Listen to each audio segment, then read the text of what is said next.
Hello मेरे प्यारे students, क्या हाल चाल। उम्मीद है आप स्वस्थ होंगे, मस्त होंगे और आपकी पढ़ाई एकदम शानदार तरीके से चल रही होगी। तो आज हम हाजिर हैं। उपसंयोजक यौगिक चैप्टर तो समाप्त हो चुका है, तो इसके हम बोर्ड परीक्षा में पूछे जाने वाले क्वेश्चन को आज करने वाले हैं सॉल्व एकदम शानदार तरीके से। तो बोर्ड परीक्षा में जो भी क्वेश्चन, जिस टाइप के क्वेश्चन पूछे जाते हैं, आज हम पढ़ने वाले हैं एकदम शानदार तरीके से।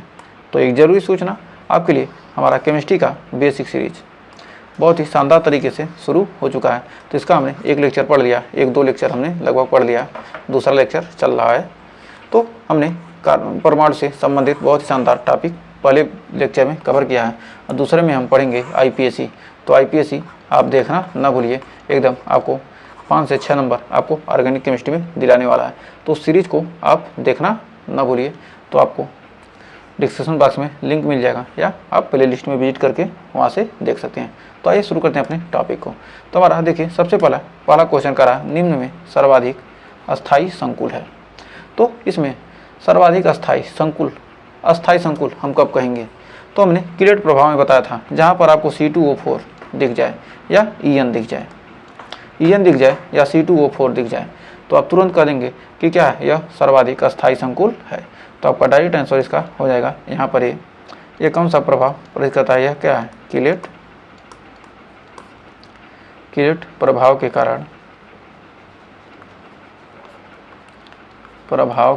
कारण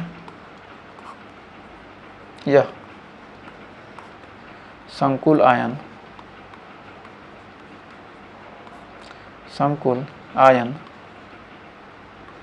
क्या है? अधिक अस्थायी है।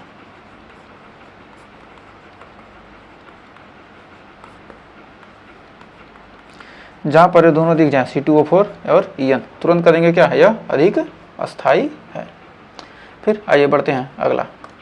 कह रहा समन्वय यौगिक, यानी यौगिक क्या, समन्वय का मतलब क्या होगा? संकुल यौगिक या समन्वय यौगिक या संकुल यौगिकों के लिए सबसे पहला महत्वपूर्ण सिद्धांत किसने दिया था?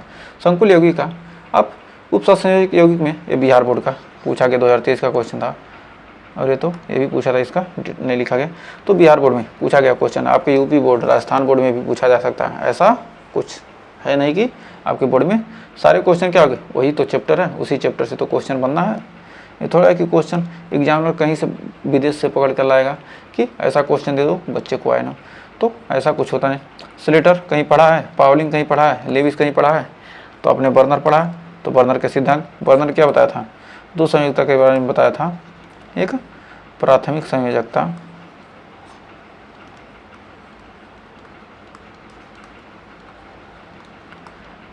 के बारे में बताया था और एक द्वितीयक संयोजकता के बारे में,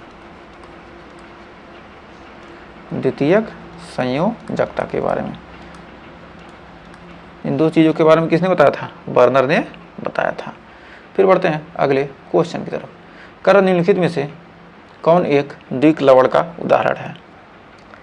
निम्न में से कौन द्विक लवण का उदाहरण है? तो द्विक लवण का क्या कर रहा है, पूछ रहा है उदाहरण कौन सा होगा। तो द्विक लवण का उदाहरण, तो द्विक लवण होता कौन सा है? द्विक लवण आपको जानते हैं पोटासेलम, आपको सीधे पता चलता है फिटकरी। ये पोटासेलम का मतलब होता है फिटकरी। फिटकरी में क्या होते हैं? दो लवण होते हैं। ये तो हमारा क्या है, इसमें सिर्फ एक ही लवण है। एक लवण क्या हो गया? ये हमारा उपसंयोजक यौगिक है,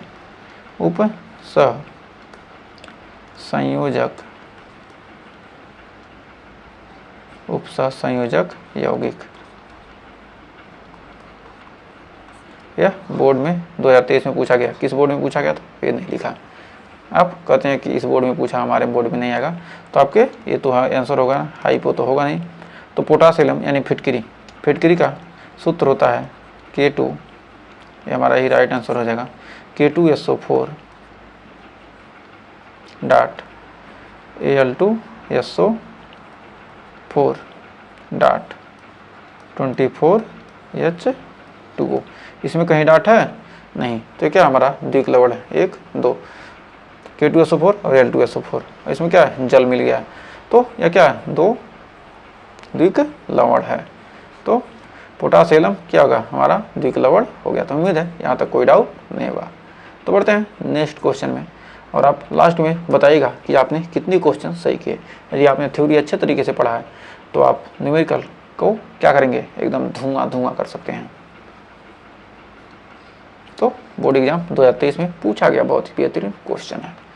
तो कहता है कि PtC2H4Cl3 का माइनस में Pt की ऑक्सीकरण संख्या। तो इसमें Pt की, प्लेटिनम की क्या पूछ रहा है, ऑक्सीकरण संख्या पूछ रहा है। तो सबसे पहले हम जानते हैं Pt की क्या मान लेते हैं, x मान लेते हैं, और C2H4 की ऑक्सीकरण संख्या हो जाएगी 0, और Cl का कितना होता है, -1 होता है।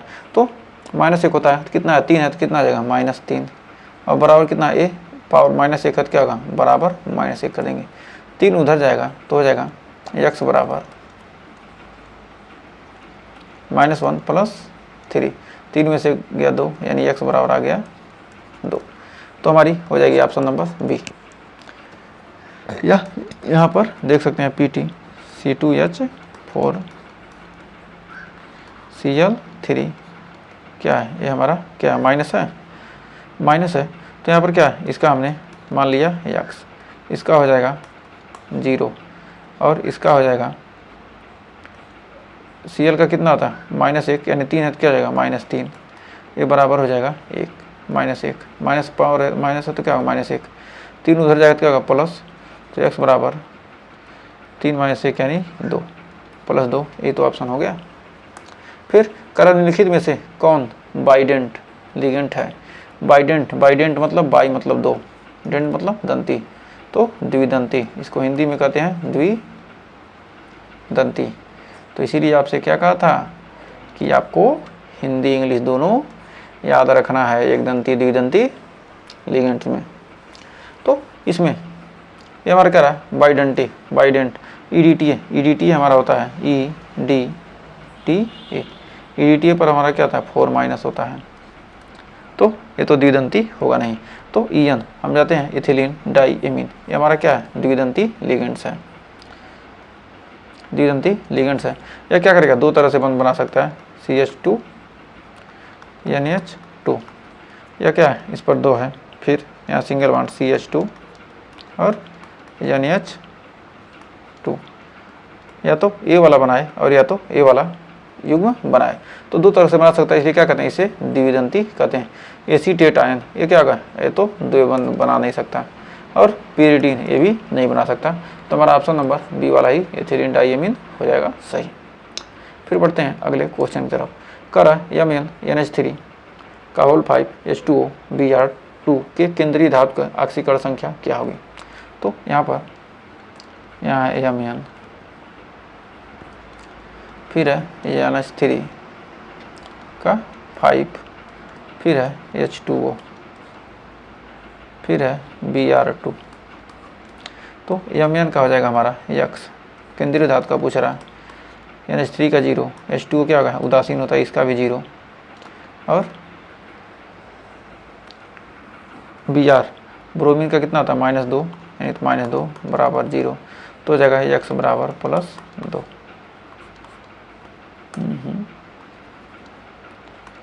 ये थोड़ा क्या हो जाएगा हमारा +2, तो ऑप्शन नंबर डी वाला हो जाएगा सही। फिर करा उपसंयोजक यौगिक, उपसंयोजक यौगिक में K4 K2NiCN का 4 में निकिल की ऑक्सीकरण संख्या, निकिल की ऑक्सीकरण संख्या इसमें क्या होगी, K2NiCN4,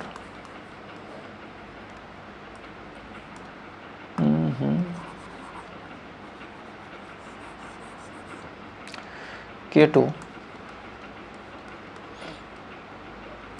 निकिल CN4, तो यहाँ पर CN क्या हो जाएगा, K2 का क्या हो जाएगा हमारा +2, और निकिल का हमको निकालना है, और CN का कितना होता है -4 हो जाएगा, -1 होता है बराबर 0,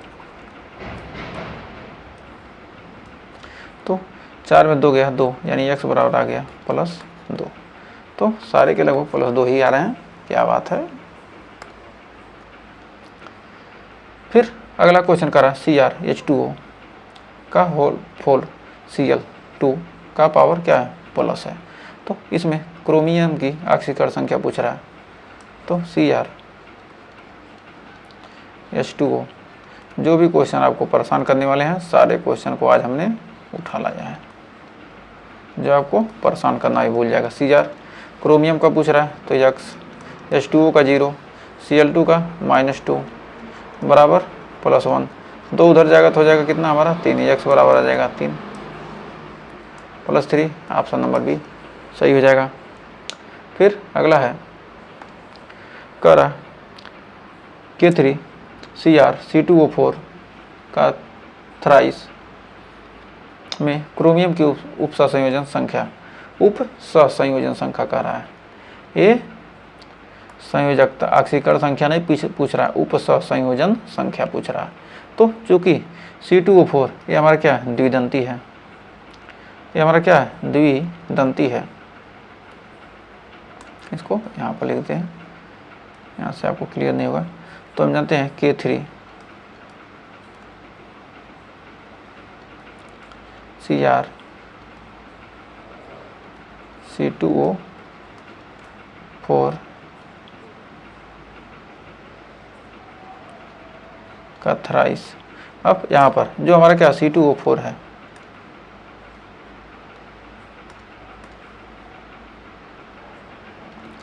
C2O4 है हमारा क्या है, द्विदंती लिगेंड है,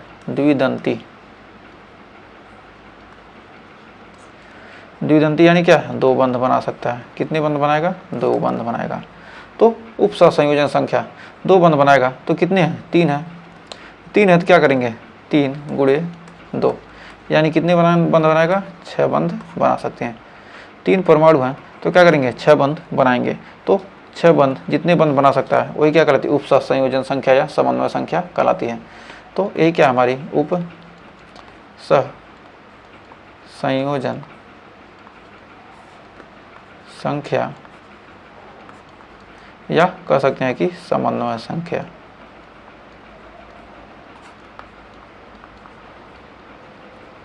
तो ऑप्शन कितना हो जाएगा, ऑप्शन नंबर हो जाएगा आपका यहाँ पर 6, option number 6, option number C का 6। तो आप क्या करेंगे, यहाँ कहेंगे 3 दूनी 6, ये 3 C2O4 माइनस 3 करें 3 और यहाँ पर 3 में 3 गया 0, यहाँ पर क्या करेंगे क्रोमियम का करेंगे कि 6 हो जाएगा, कितना हो जाएगा 0 हो जाएगा, नहीं तो ये जाएगा गलत क्रोमियम का। तो यहाँ पर क्या करेंगे, हम जितने बंध बना सकते हैं उतना ही हम कहेंगे।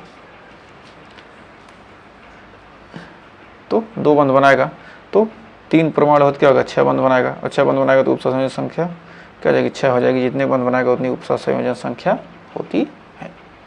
तो उम्मीद है यहाँ तक कोई डाउट नहीं होगा। तो अगला करा है VBT के आधार पर किस संकुल की अष्टफलकीय आकृति होगी।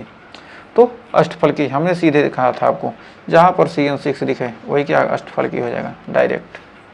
ये हमारा क्या है, अष्टफलकीय।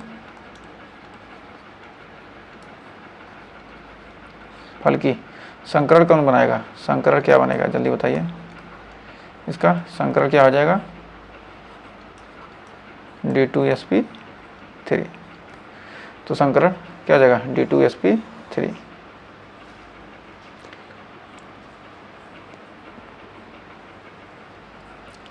फिर आइए बढ़ते हैं आगे। करायमयन H2O Br2 की समायोता का प्रदर्शन, कौन सा समायोता प्रदर्शित करेगा।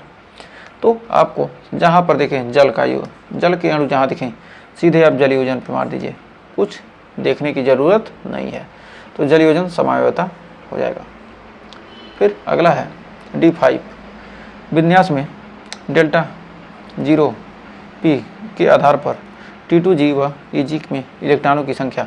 देखिए अब क्या कर रहा है, ये हमारा डेल्टा O क्या है, का मान कम है तो क्या कहेंगे, ये दुर्बल लिगेंड्स है, दुर्बल लिगेंड्स है। तो यहाँ पर जो D5 है क्या होगा, जब यहाँ पर दुर्बल लिगेंड है तो यहाँ कर सकते हैं 1 2 3 4 5। जब ये क्या है, जब बेचारा कमज़ोर है तो इसको कहीं जाने देगा, नहीं हो जाने देगा। जब जाने ही नहीं देगा तो यहाँ पर हो जाएगा 2 बॉक्स यहाँ बनेगा और 2 इलेक्ट्रॉन यहाँ घुस जाएंगे और नीचे में 3 बॉक्स बनेगा, तीनों इलेक्ट्रॉन यहाँ घुस के अपन जगह कवरिए उड़े रहेंगे, घुसने नहीं देंगे। तो ये बनाएगा हमारा Eg बराबर 2, Eg बराबर 2 T2G बराबर 3, EG बराबर 2, T2G बराबर 3। तो ऑप्शन नंबर आपका T2G बराबर 3, तो T2G बराबर 3, EG बराबर, तो पहले मिला लीजिएगा EG और T2G। T2G है, T2G 3, EG 2, तो ऑप्शन नंबर सी वाला हो जाएगा सही। नहीं तो कहिए T2G 3 है, 2 है, 3 है, तो कन्फ्यूजन मत कर लीजिएगा, इसको ध्यान दीजिएगा। तो उम्मीद है यहाँ तक कोई डाउट नहीं होगा। और ये हमारा क्या बनाएगा, ये हमारा प्रदर्शित कर रहा है कौन सा, दुर्बल लिगेंड्स,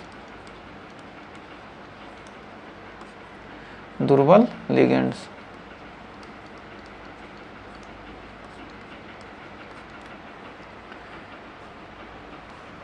तो ये कौन सा थियरी है, CFT, क्रिस्टल फील्ड थियरी से क्या करना है, इसको बताना था। फिर अगला है कह रहा है K4 FeCN5NO2 का IUPAC नाम।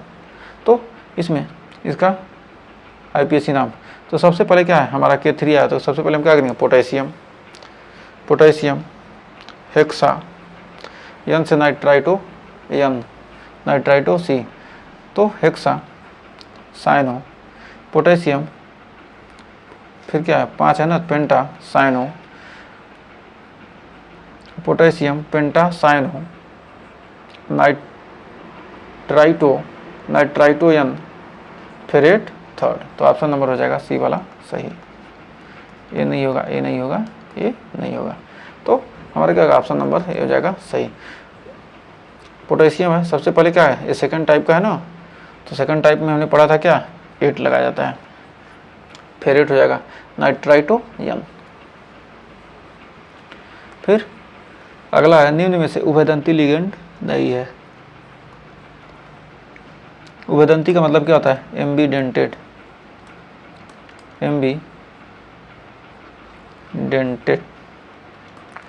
इंग्लिश भी आप जानते रहिए जिससे आपको क्या हो, दिक्कत ना हो। एम्बीडेंटेड कौन सा नहीं, ये CN है, CN क्या करेगा, NC भी तो बना सकता है, या CN है तो क्या होगा, NCS भी बनाएगा। फिर NO2 है तो क्या है, ON, O भी तो बनाएगा। लेकिन जो हमारा EN है, EN ही क्या हमारा द्विदंती है, यह 2 ही तरह से बना सकता है, तो हमारा EN क्या है, हमारा द्विदंती है, द्विदंती।